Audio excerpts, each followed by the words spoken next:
You're listening to the Financial Source podcast on YouTube. Welcome back to the Financial Source podcast. Global markets are really riding a wave of renewed optimism this week. A big one. It's being driven by this powerful sort of unexpected cocktail of softening geopolitical tensions. And some surprisingly dovish signals from the Federal Reserve. Exactly. It's pushed the implied odds for a December rate cut dramatically higher, now sitting near 3/4. And at the same time, we're seeing real progress on Ukraine peace talks, which is helping ease some of that pressure on commodities. So understanding this balance between the new risk-on sentiment and these major policy shifts is just critical for positioning right now. Let's unpack it. It truly is remarkable how quickly the script flipped. I mean, just last month, the whole narrative was hawkish vigilance. And now the Federal Reserve is practically waving the white flag. So what's the real story behind, Governor Waller and official Daly's surprisingly dovish commentary? They're endorsing a rate reduction. Well, the official line, as you said, is concern over a vulnerable labor market. But the deeper insight here is that this is a classic central bank risk management pivot. It's designed to avoid future blame. Okay, so what do you mean by that? They're suggesting that the risk of a sudden, sharp deceleration in employment, a recession, that risk now outweighs the residual risk of stubborn inflation.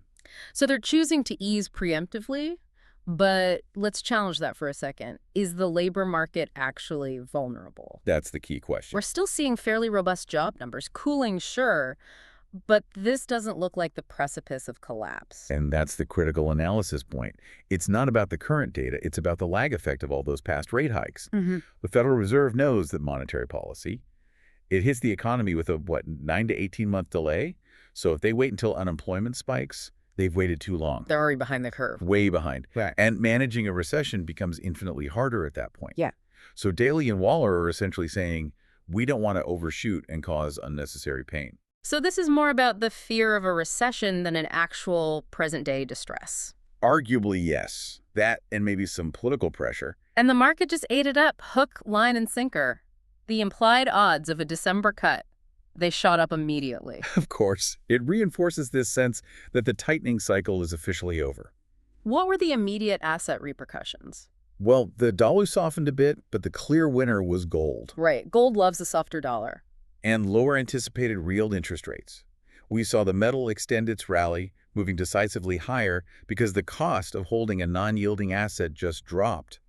This whole narrative shift is fundamentally altering capital flows. Away from dollar safety and into, riskier assets? Riskier or rate-sensitive assets, exactly. What's fascinating here is the psychological impact. It's just a green light for investors. It tells the market that the Federal Reserve will tolerate some inflation, some residue, in exchange for ensuring a soft landing. It reduces that systemic tail risk premium, a huge psychological comfort. And that dovish momentum, it kind of brings us to the next big driver of risk appetite, this diplomatic reset between Washington and Beijing. A huge one.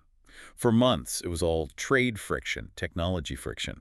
Now, the call between U.S. President Trump and Chinese President Xi was described as very good. Right. A massive coordinated thawing. And this wasn't just diplomatic pleasantries, was it? No, not at all. The hour-long call covered incredibly diverse, concrete issues. I mean, everything from global security like Ukraine and Russia, all the way down to domestic U.S. issues like the fentanyl crisis. And crucially, soybeans. Soybeans. That focus on agriculture is the golden thread for markets here. It is. President Trump specifically emphasized a very important deal for U.S. farmers.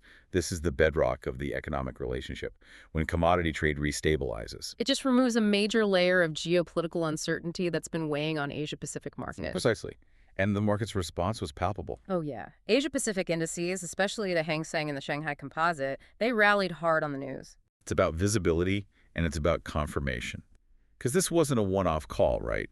We have confirmed state visits now on the calendar. Exactly. President Trump is planning to travel to Beijing in April, and President Xi is set to visit Washington later in the year. And that confirmed high-level reciprocal engagement. Yeah. That gives investors the certainty they crave.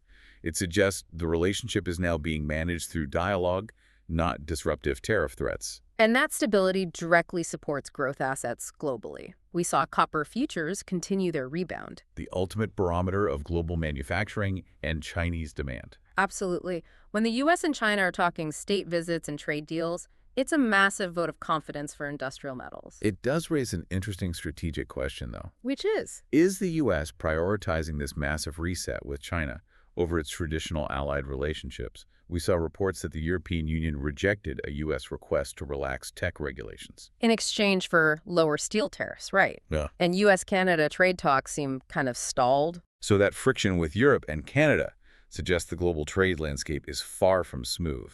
So while the U.S. finds this highly visible common ground with China, the more complex friction with long-term allies over things like tariffs and tech, that stuff remains. It really does. It speaks to a clear prioritization of the U.S.-China relationship right now. Okay, let's pivot to the third element of this risk-on trifecta, Ukraine. This conflict has been the single biggest source of commodity volatility for 2 years. No question. Yeah. But we saw significant, tangible progress reported on peace discussions in Geneva. This is where that risk premium is just being dramatically extracted from global commodity prices. It is. The confirmation from U.S. Secretary of State Rubio that tremendous progress has been achieved. And President Zelensky's statement that the U.S. peace proposal has been condensed to fewer than 28 points. He said it now includes correct elements. That signals a serious path toward a resolution. The White House even noted only a couple of minor points of disagreement remain. And the effort behind the scenes seems remarkable. There were reports of secret, high-level Russia-Ukraine peace negotiations happening in Abu Dhabi. With senior American officials meeting representatives from both sides, that kind of discreet, multilateral engagement, it indicates a very serious push toward a settlement. So connecting this to the bigger picture, diplomatic progress on Ukraine translates directly into reduced energy cost volatility for Europe. And the world. Crude oil saw a modest retracement of its earlier gains as the market reacted. And there was also that comment from Chinese President Xi. Right, that China intends to enhance its energy partnership with Russia. That was a signal that even if Western supply chains are disrupted, an alternative, large-scale supply mechanism remains stable. But we have to remember how fragile this is. Of course. Despite all the progress in Geneva and Abu Dhabi, Russian missile strikes still hit Kyiv overnight, disrupting infrastructure. Both sides are still warning of further escalation. It's progress, yes, but perched on a very shaky foundation. Traders are betting that this diplomatic track is sustainable. But that geopolitical relief is contingent. Absolutely. Any major military setback could instantly reload that commodity risk premium, particularly in natural gas and grain markets. So let's turn our attention to how all this is impacting the global currency landscape. With the dollar contained by the dovish Fed and risk appetite rising, how are the other majors reacting? The euro has been trading pretty steadily. It's largely benefiting from the optimism around the Ukraine situation. Europe has the most to gain from stability on its eastern border. For sure. However, you have to look at the European Central Bank.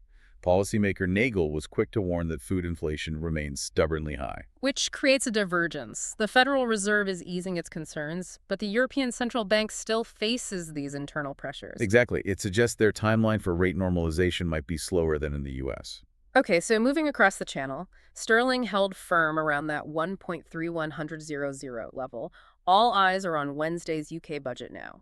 What should you be looking for from Chancellor Reeves? Well, the top three priorities are known: cost of living relief, National Health Service backlogs, and managing debt. The crucial element is the funding mechanism. So, borrowing or taxes? That's it. Does Reeves lean toward borrowing, which signals fiscal stimulus? Or are there surprise tax measures? Sterling's direction will hinge on the market's perception of that balance. Can they fund stability without sacrificing fiscal credibility? That's the question. Watch for any rumored increase in the windfall tax or adjustments to capital gains. Meanwhile, the Japanese yen continues to be a headache, weakening toward that critical 157.00 level. That 157 level is the red line for Tokyo. Once the yen approaches it, expectations of potential Bank of Japan intervention surface immediately.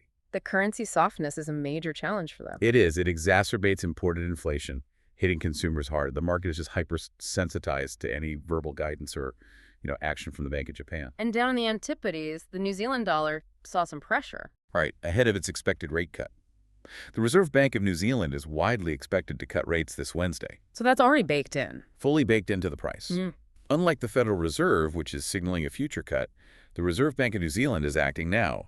That downward pressure just confirms that policy divergence is a major theme this week. And on the equity side, this confidence translated into a strong tech rally overnight in the U.S. Absolutely.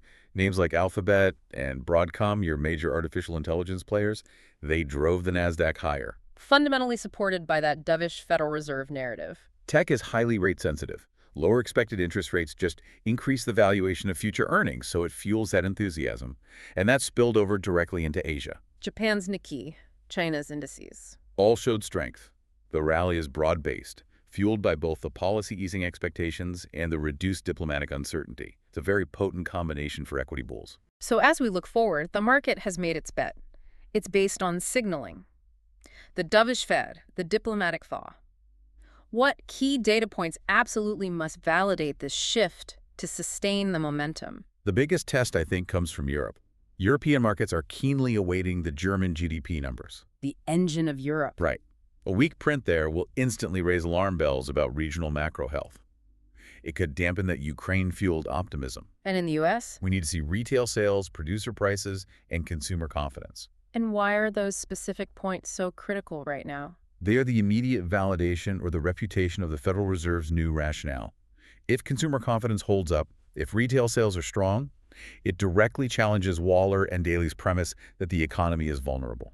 So the market needs the data to be soft, but not too soft. Exactly. Soft enough to justify the rate cut bet, but not so soft that it suggests a hard landing. It's a very, very narrow path. It really feels like the market is riding this finely tuned risk-on trifecta, as we called it. Easing commodity pressures, rekindled U.S.-China confidence, and this growing conviction that the Federal Reserve delivers in December. Indeed. The fundamental insight here is just the sheer speed of the narrative pivot. Just weeks ago, inflation stickiness was the only concern. Now, central banks are proactively managing the specter of labor fragility. It really shows that central banks are now focused firmly on the downside risks of 2024. That's our analysis of how diplomacy, from Washington to Beijing and Kyiv, combined with Federal Reserve signaling, is driving current market movements. We appreciate you tuning into the Financial Source podcast. Join us again next time for more key insights and critical analysis.